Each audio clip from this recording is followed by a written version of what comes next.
dialogue has been just more than just an event. This historic event has been a convergence of minds and a celebration of shared responsibility.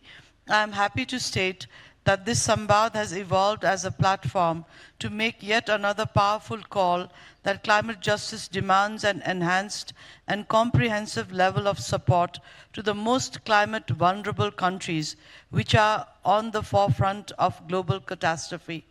And your commitment and your willingness to come here to discuss this issue has been indeed encouraging, not only for us Nepali people, but for all citizens of vulnerable countries like ours, and also from the countries where you all have come, where maybe you all are safer than us, but I think there is a very clear understanding that we all have a shared future and we all live in this one planet Earth. Thank you for that great commitment and understanding. Furthermore, this forum has clearly stressed that the mountain agenda should be collectively promoted by all stakeholders together with the island countries and supported by the international community at all global and regional forums.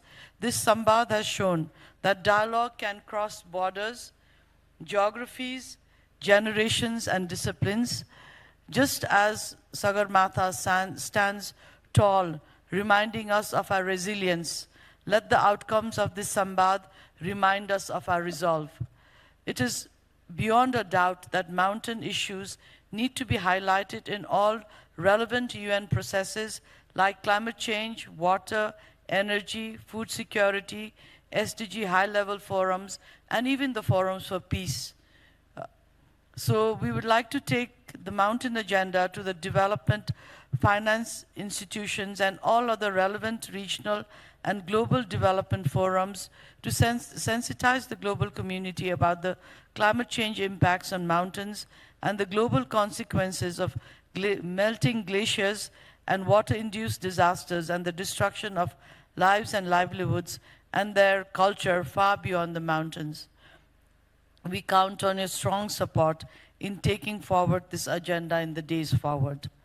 Let us turn this dialogue into action and declarations into deliverables.